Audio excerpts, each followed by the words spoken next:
and welcome to the Turkish History Podcast.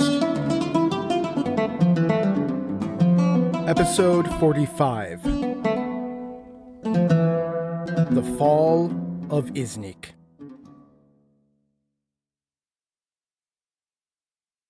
Before we begin, if you have been enjoying this podcast, I'd like to ask you to please subscribe, rate, and leave a review on Apple Podcasts or wherever you get this podcast. It would mean a lot to me and would help more people find the podcast. Thank you for listening.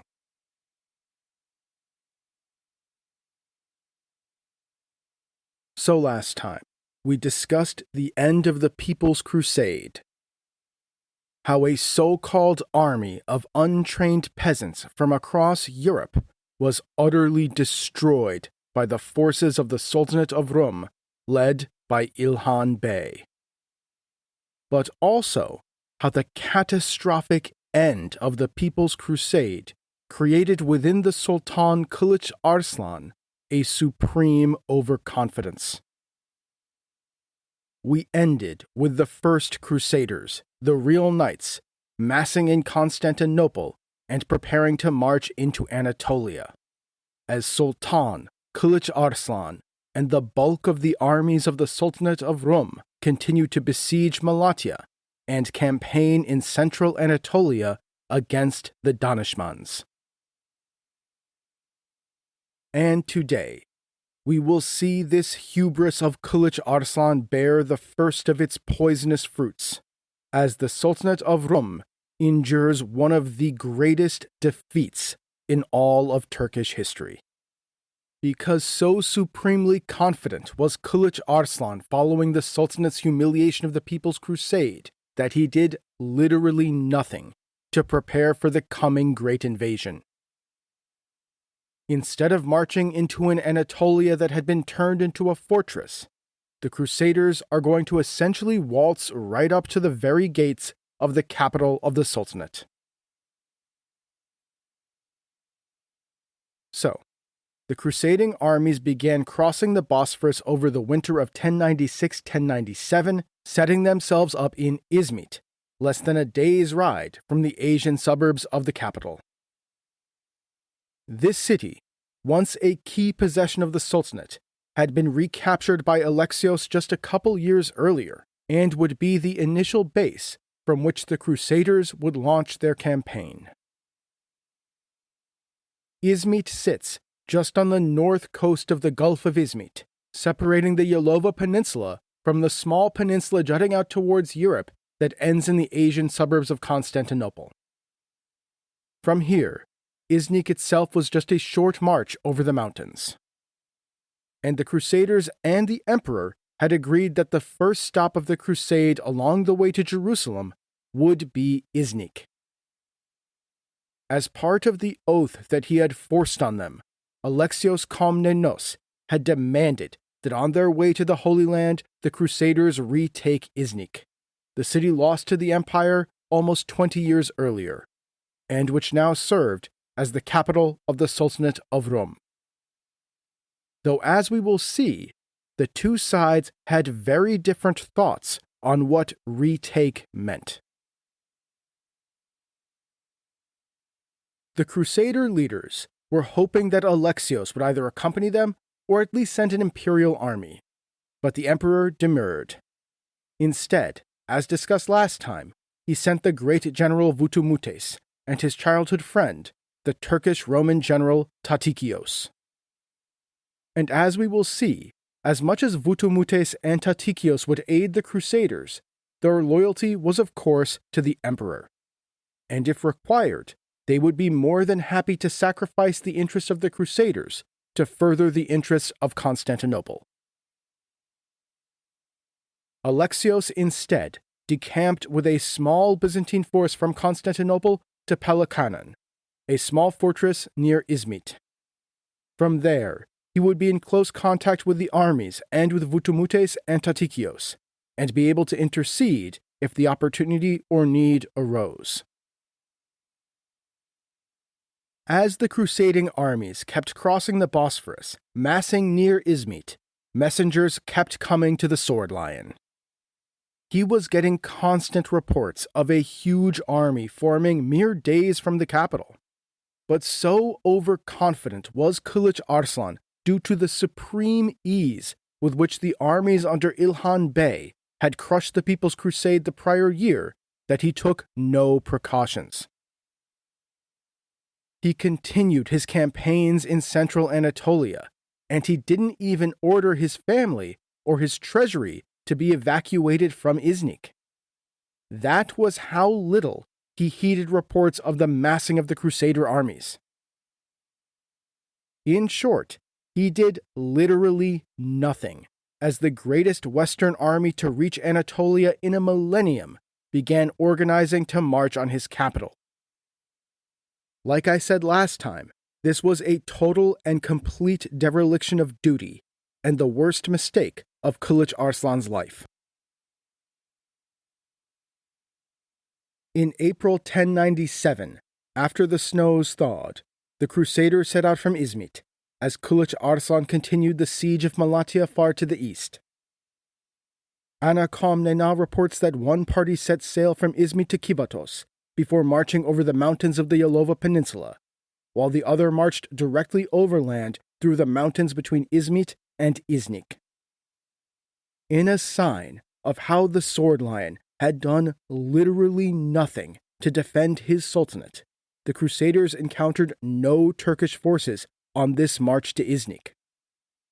Indeed, the Gesta Francorum, written by a common soldier who was actually there, reports that the greatest obstacle was actually clearing the overgrown road.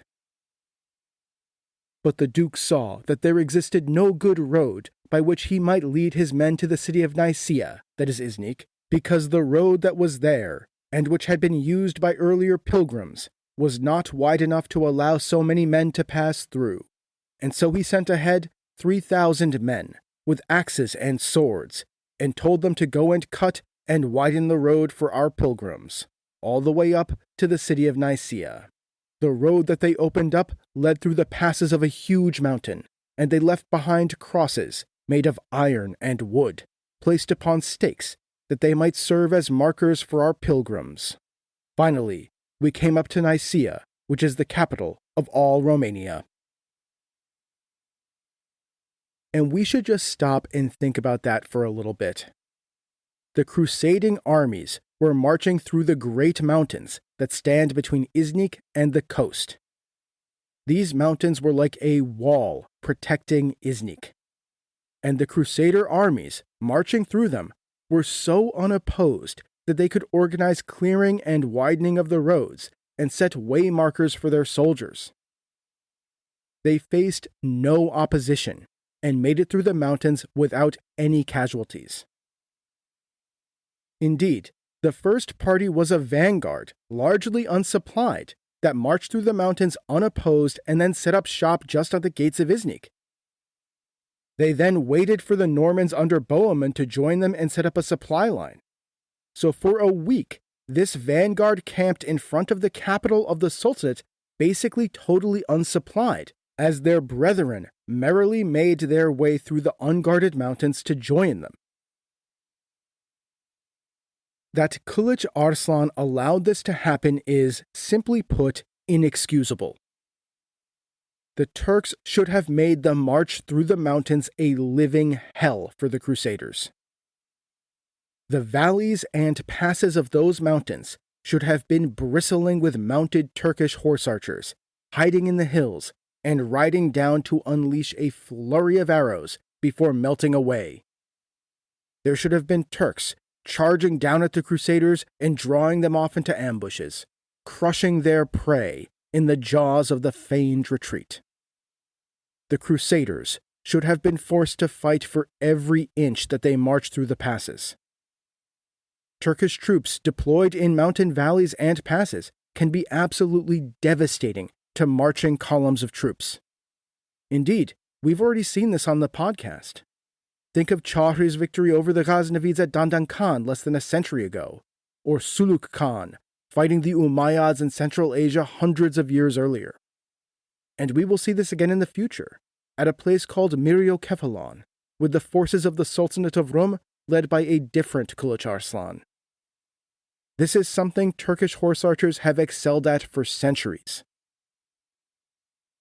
And then, when the remnants of the crusading army finally made it out of the mountains, they should have been greeted by a mounted force of fearsome steppe riders on the other side, ready to crush whomever had managed to survive the harrowing journey through the mountains guarding the capital.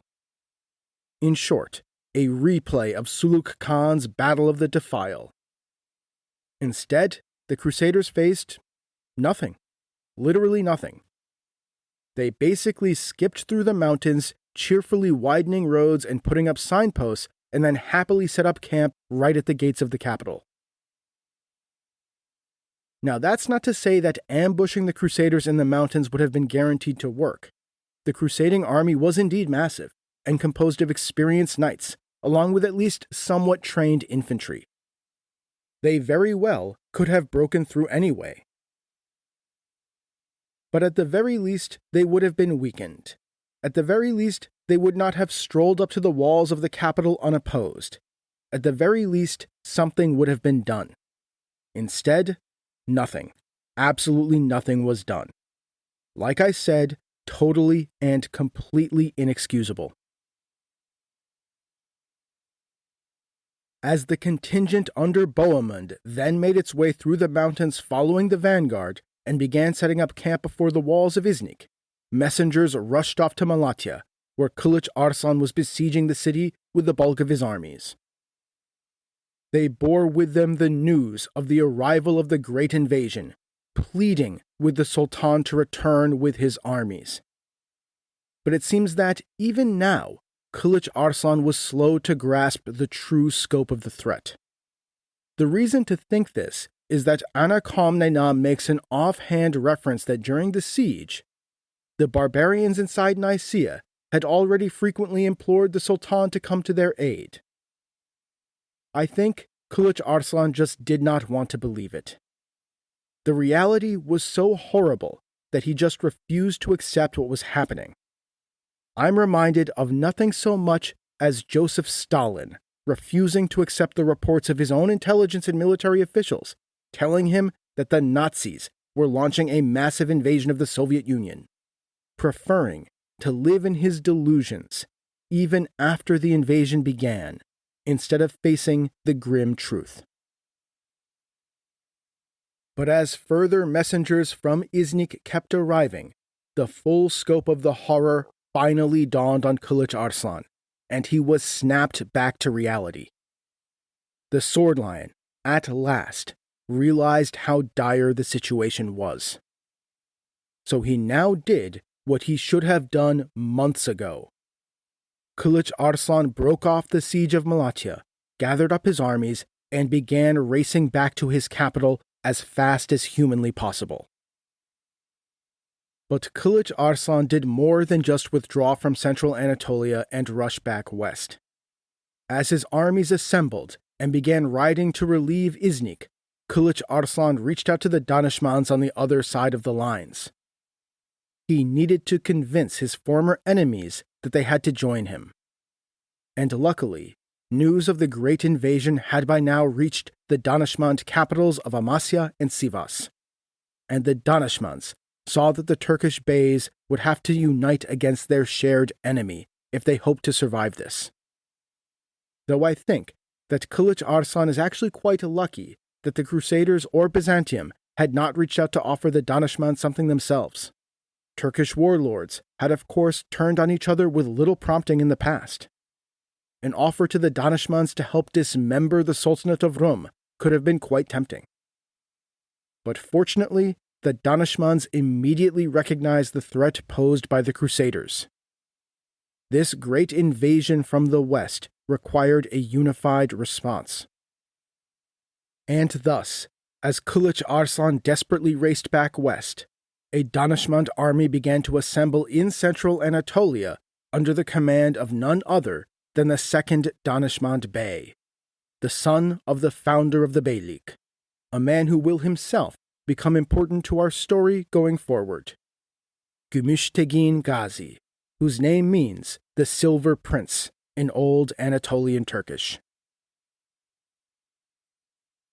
In the meantime, the Crusaders began putting Iznik to siege.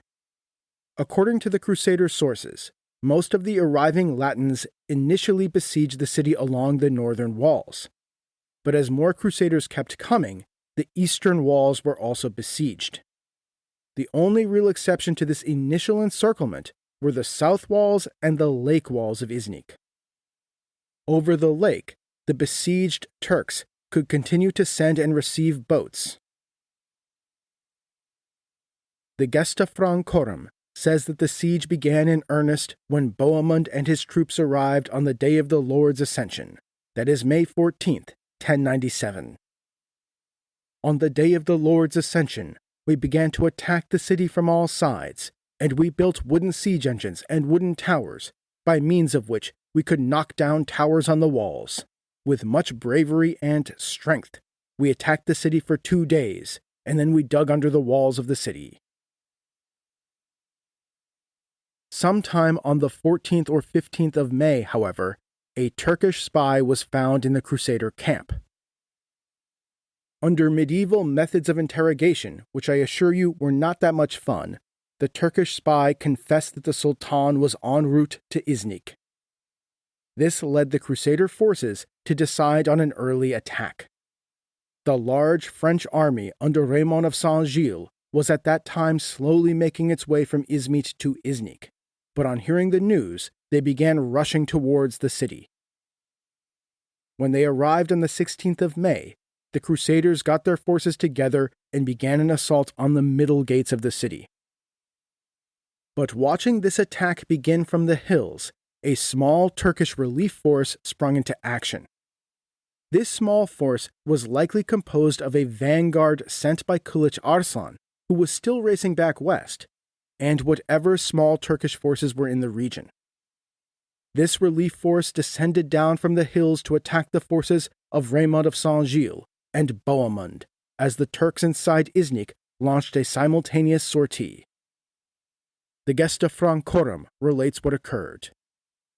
But the auxiliary Turks came to the aid of the rest, full of joy and exulting of certain victory, carrying ropes with which they would bind us and lead us off to Khorasan.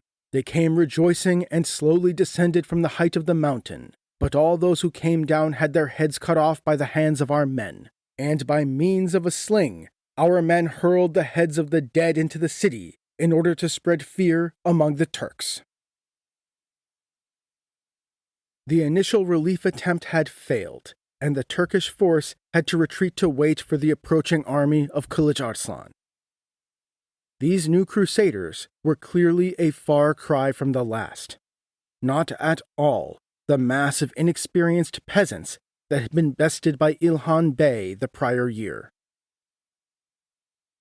The siege now really set in, as even more Crusaders kept arriving. Iznik would soon be completely invested, with the exception of the lake walls. But it was also now that a division between the Crusaders and Byzantium would arise, because Emperor Alexios Komnenos discreetly sent his commander Vutumutes as a messenger to the Turks inside to offer them a deal. In the words of Anna Komnena, Vutumutes declared to the Turks that they would be liberally rewarded by the emperor if they returned Nicaea to him. Basically saying, surrender to me on good terms, and we can avoid a catastrophe at the hands of these Western barbarians. Turn the city over and stay alive, even become wealthy and kind of stay in power. In a sense, the emperor was offering to acquire the city, to incorporate the Turkish and Greek administrators of the Sultanate into the imperial system, as the empire had done so often in the past. Indeed, just as the Sultanate took over Iznik from the top down, the emperor was now offering to do the same. See, it was readily apparent to both the Turks and the Byzantines that the crusading army wanted to sack the capital. This would be a total disaster, and both the Romans and the Turks saw that it had to be avoided. But the emperor? Alexios wanted the city back intact, so maybe a deal could be made. And furthermore, remember that the Sultanate of Rum, like all the beyliks, relied upon local Greeks. The Sultanate had taken over the Roman administration from the top down. So those Greek administrators were still there, in the city of Iznik, and they, of course, would vastly prefer the emperor to the Western barbarians. If the city were to be surrendered, they would counsel that it must be turned over to the Roman Empire. Thus, the Turkish defenders secretly welcomed Vutumutes into the city and heard him out. As Ana Komnena writes, the Turks, who despaired of resisting those immense hordes, any longer considered it better to hand over the city of their own free will to the emperor and receive money and honor than to fall a sacrifice to the sword. But it would turn out that these initial talks would end up lasting only 3 days, because on the 3rd day, the 20th of May, news reached Iznik that finally the Sultan had arrived. Kılıç Arslan and his armies had likely traversed a distance of roughly 700 kilometers in just over a week. Truly an astoundingly fast ride, even for the mounted horse archers. Following in his wake would be Gümüştegin Gazi and his Danishmend army. At long last, help had belatedly arrived. Flush with new hope, the Turkish leadership in Iznik expelled Vutumutes and prepared to resist, to defend the capital of the Sultanate of Rum. Kılıç Arslan's forces began massing in the hills to the south and east of Iznik, likely exhausted from their grueling ride west. The Sword Lion must have been astounded by the size of the army besieging Iznik. Likely somewhere between 40 and 50,000 Latins were encamped before its walls by now.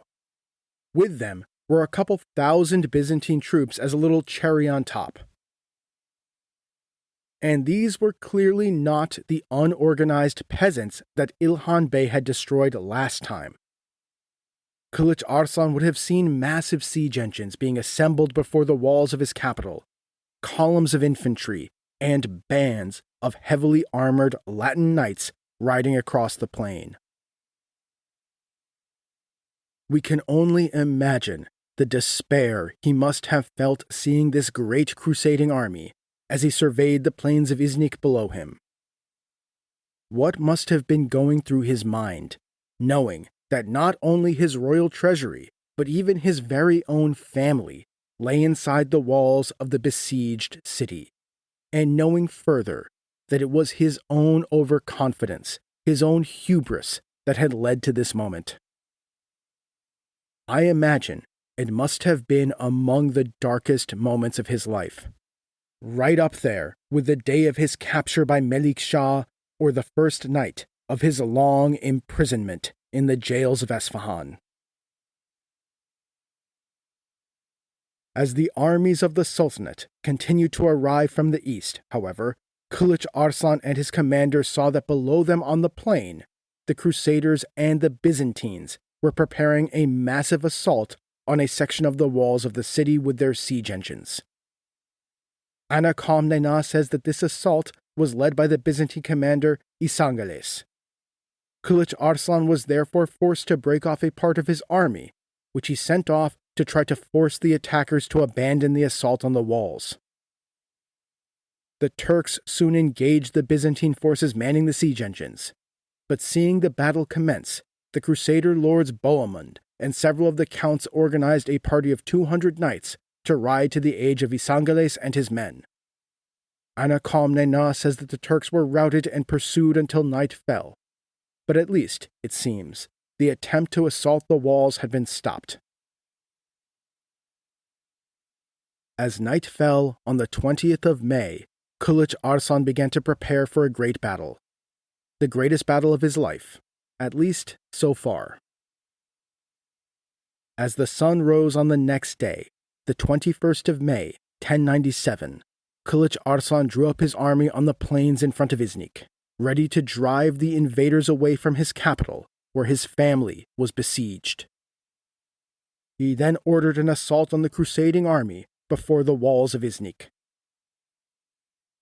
As the Turks advanced against the Crusaders, the Latin knights assembled, and the great battle commenced.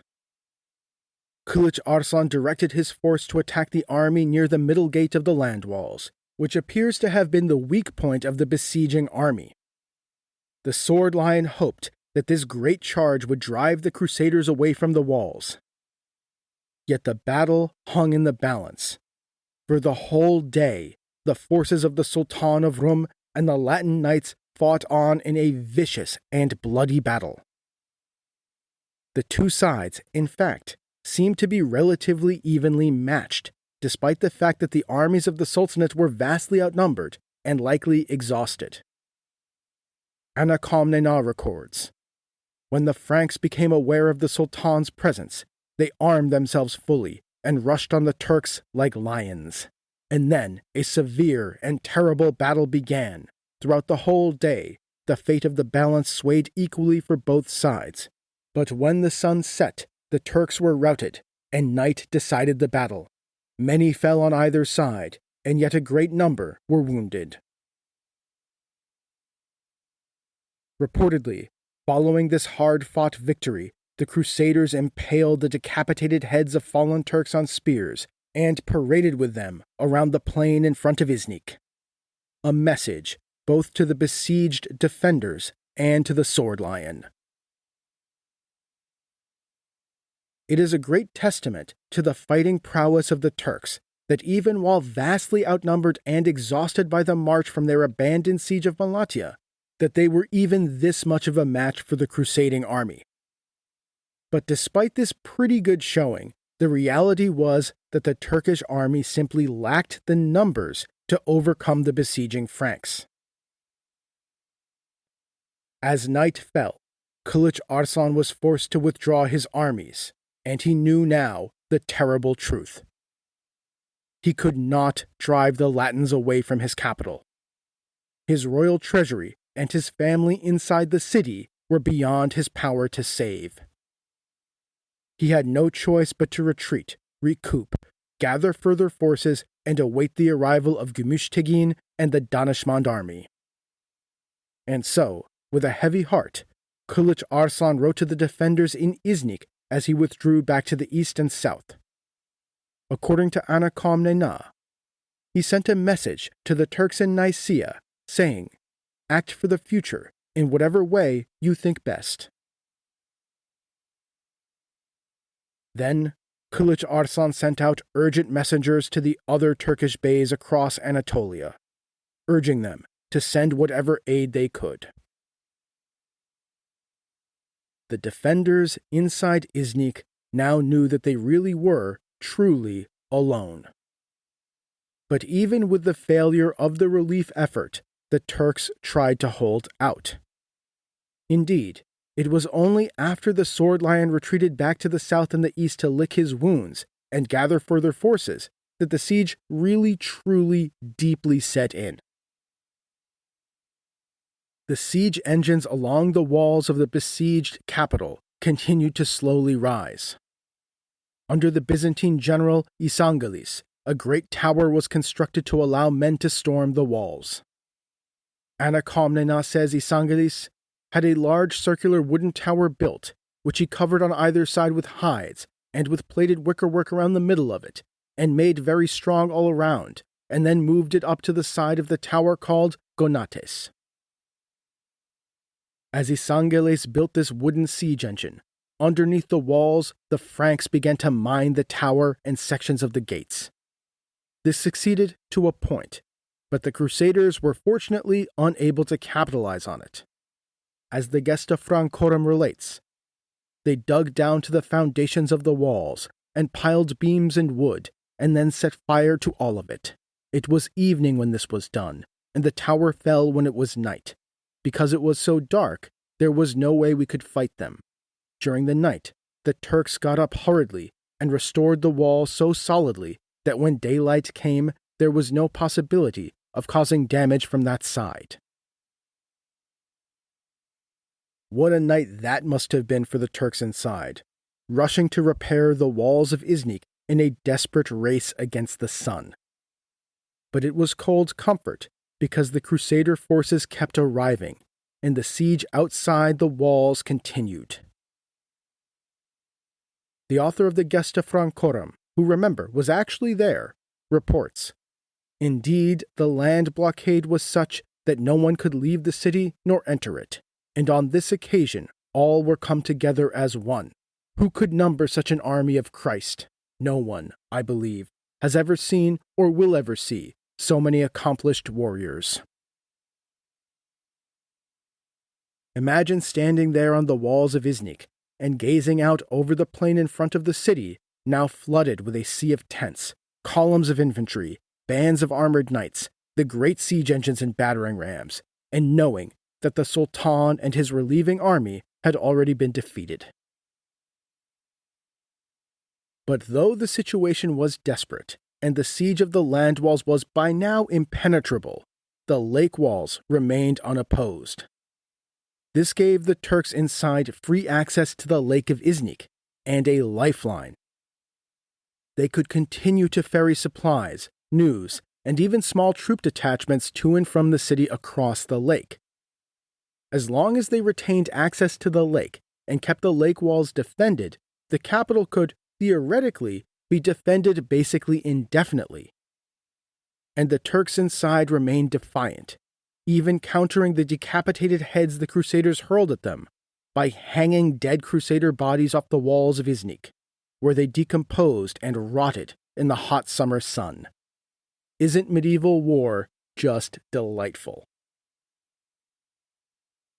Their spirits high, they hoped that Kılıç Arslan would shortly be able to rally further forces, and the armies of the Danishmends under Gümüştegin Gazi would finally arrive. Maybe another attempt to relieve the city could be made, and this time the invaders could be driven off. Or maybe the Crusaders would tire of the siege and simply move on to continue their holy war. However, sitting outside the walls of Iznik and watching the Turkish ships bob across the lake, the Crusaders made exactly the same calculation. They really wanted to sack and loot the city before larger Turkish armies came back, and they had made an oath to the emperor that they would restore the city to him. But they also kind of wanted to be on their way, and that was not going to happen unless the lake walls were taken. Thus the Crusader leadership reached out to Alexios Komnenos and Pelikanon. He was the man with the navy. If he could find a way to deploy imperial ships on the Lake of Iznik, then perhaps they could cut off the defenders from resupply, assault the lake walls, and thus together the city would be sacked. Emperor Alexios of course wanted to take Iznik, but as we have already seen, as ever, he was playing his own game. He wasn't about to let these Western barbarians sack and despoil what was once upon a time one of the greatest cities of the empire. Iznik would fall, but Alexios was determined that it would stay intact and fall to him, not to the barbarians he had summoned from the west. Thus, the emperor put into motion a truly audacious plan. The Romans had ships on the Gulf of Izmit, just on the other side of the mountains from the lake. But there was no navigable river from the Gulf to the lake, and so Alexios ordered that these ships be transported overland, pulled by specially made ox carts through the mountain passes. At its narrowest, this is a distance of roughly 20 kilometers, and even there, it would have necessitated dragging heavy ships step by step uphill through mountain passes. Like I said, truly audacious. Think of the manpower, the actual physical work of doing that, of transporting ships 20 kilometers over medieval roads through the mountains. Think of the organization required. And really, this is a sign of just how undefended Anatolia was. Such a thing should not have been possible. The lumbering column of ships, pulled by oxen and traversing mountain passes, would have been sitting ducks to a Turkish assault. Had Kılıç Arslan stationed any troops in the mountains to the north protecting his capital, they would have totally massacred these people. But nothing, literally nothing. Like I said, unforgivable. And thus, with no Turkish defenders to stop them, the Romans were able to pull off this truly remarkable feat of military logistics. Within the space of a week or two, a small fleet was transported through the mountains and dropped into the Lake of Iznik.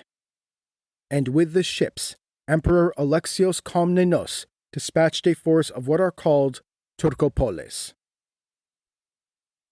Turkopoles were essentially Turkish or partially Turkish Byzantine soldiers.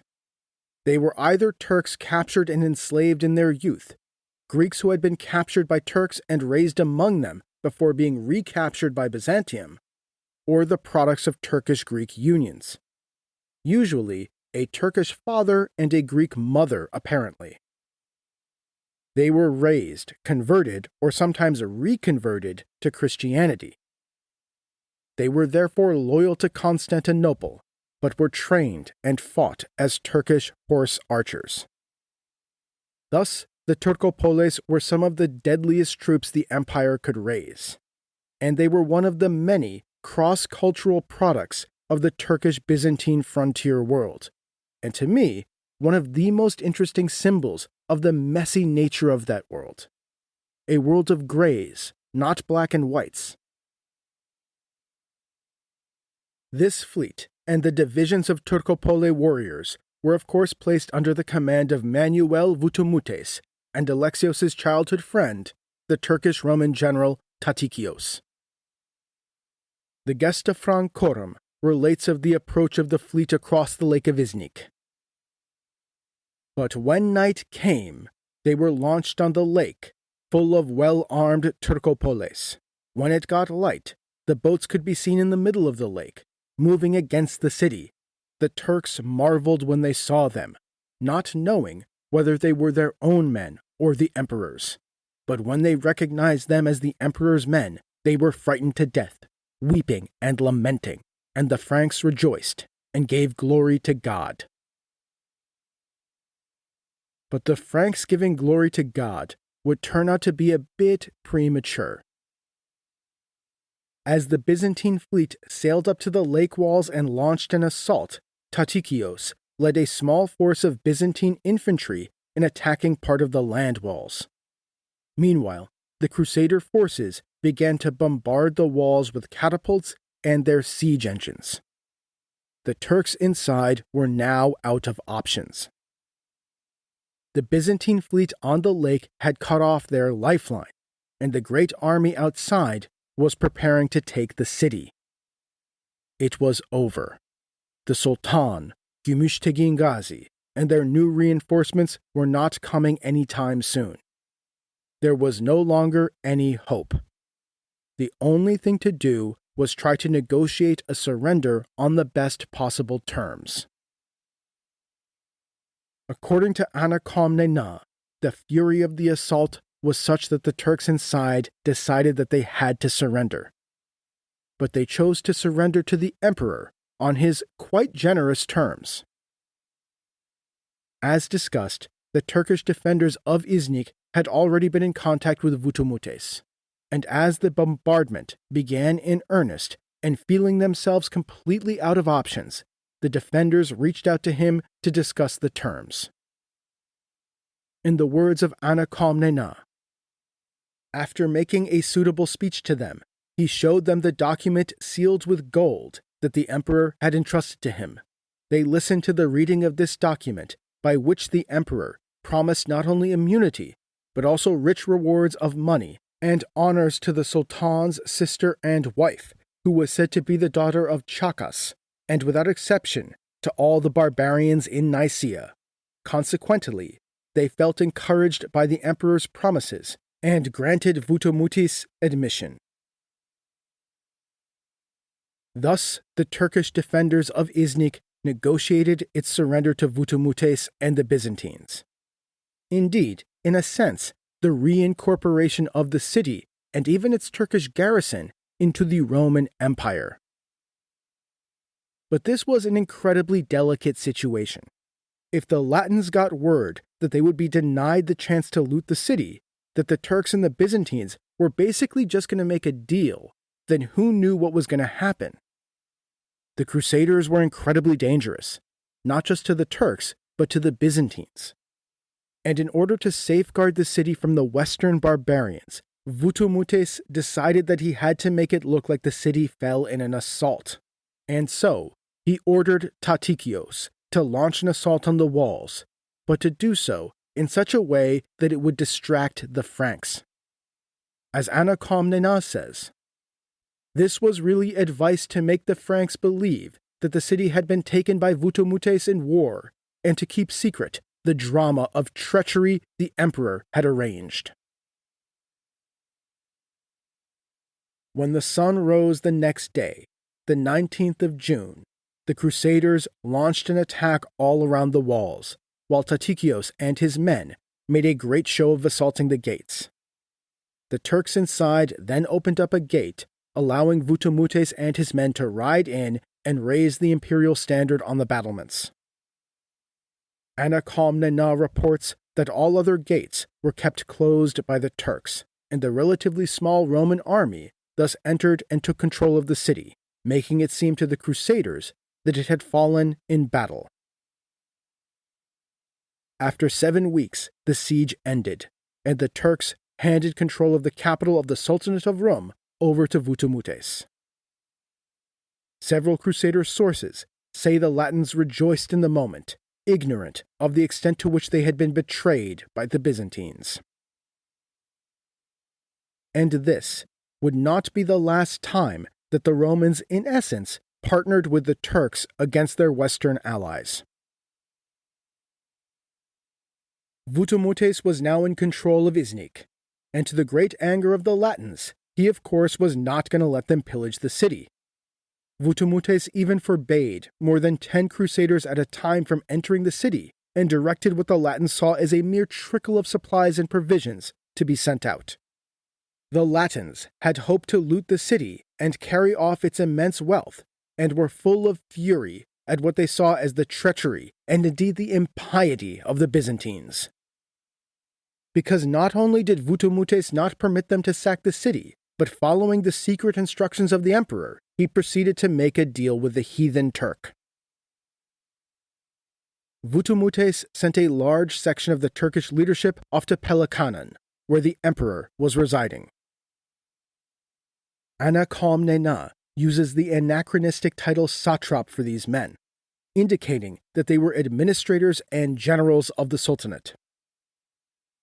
To Constantinople, he dispatched as hostages Kılıç Arslan's family, his wife, and his sister. The Crusaders were naturally shocked and incredulous that the emperor had gone behind their backs to make a deal with the infidel, and the tensions between Constantinople and the Latins escalated. The Gesta Francorum darkly relates, "Then the emperor, full of vanity and iniquity, ordered that they could leave unpunished and without any fear, and had them brought to Constantinople in great faithfulness. He dealt with them gently, so that they might the more set up ambuscades and obstacles for the Franks." In particular, the common soldiers were furious that their labors and the blood they had shed in the 7-week siege were basically not rewarded at all. Vutumutes handed out rewards only to the nobility and the leaders of the crusade.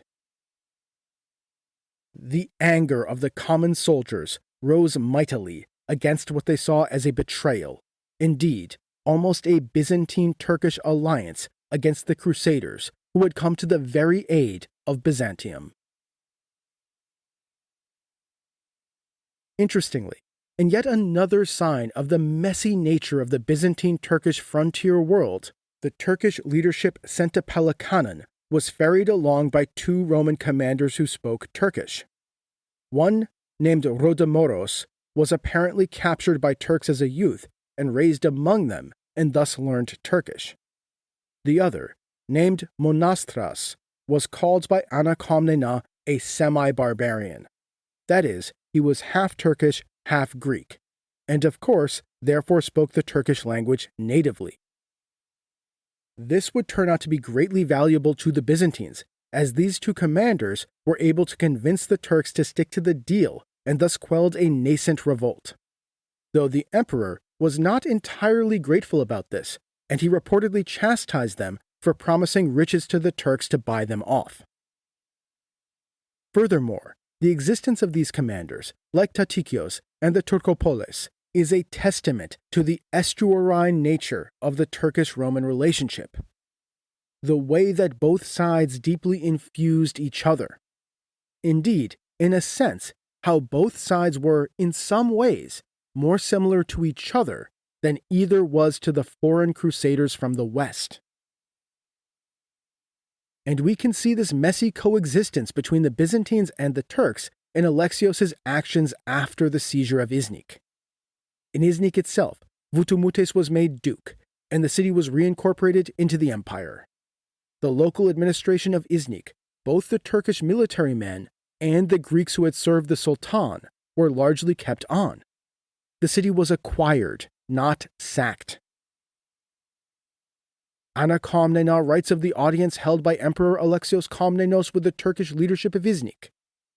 In the course of the following day, all Turks who expressed readiness to remain in his service were granted innumerable benefits, and even those who asked to return to their homes received no inconsiderable presents, and were allowed to follow their own will. Thus, Iznik became, yet again, a great and important city of the empire, in essence, through a negotiated settlement between the Turks and the Byzantines. A deal that cut out the furious Crusaders. Indeed, following the coming devastation of the empire in a century's time at the hands of another group of Crusaders, the former capital of the Sultanate of Rum would come to be the capital of a Roman Empire in exile. And the seeds of that coming catastrophe were already being planted here, in the increasingly tense and difficult relationship between the Crusaders and the Empire, between Alexios Komnenos and the host that he had summoned. Because the emperor, as we have seen, wanted the Crusaders to help him regain Anatolia, but he didn't want them to burn it to the ground. And moreover, while he saw the Turkish political entities as a huge threat, he didn't actually want to exterminate the Turks or drive the Turks themselves out of Anatolia. He wanted to incorporate them into the empire, to use their military prowess to serve Constantinople. That was what the empire had done before, and indeed continued to do. He wanted to reacquire Turkish Anatolia, not pillage it. The Crusaders, on the other hand, saw the Turks as a mortal threat to Christendom, and Anatolia as a land to pillage on their way to the Holy Land. They wanted to loot the land and kill the heathen savages.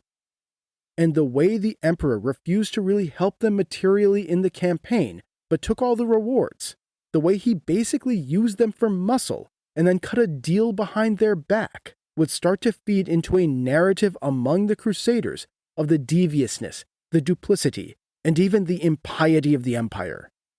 And in time, this would eventually, of course, boil over. The fall of Iznik was a grievous blow to the Sultanate of Rum. Kılıç Arslan lost his capital, his family, and his royal treasury. And he also lost a whole group of key leaders, men, in a sense, hired by the emperor. These were men he had relied on to run his state, and now they, like his very capital, were gone. And really, he had no one to blame but himself. It had been he, and he alone, who had ignored the warning sent to him from the west. It had been he who had left the road through the mountains to his capital unguarded. It had been he who kept his armies far away in central Anatolia fighting the Danishmends instead of uniting with them. It had been he who had left his family and treasury in the city. This defeat was his and his alone. Maybe defending the heartland of the Sultanate would not have worked, The crusading army was gigantic and experienced after all. Maybe they would have won anyway.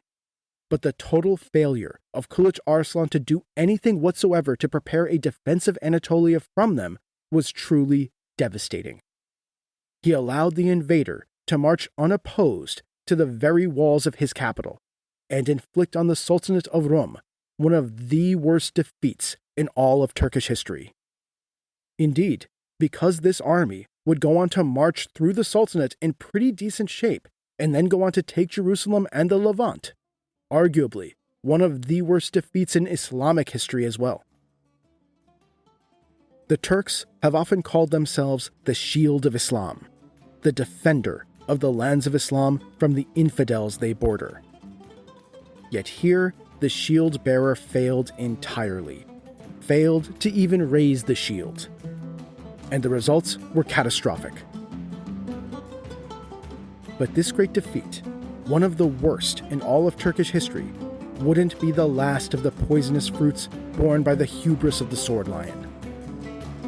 So next time, we will see defeat follow upon defeat as the Turks meet the Crusaders in battle again, this time on the plains of Dorylaeum.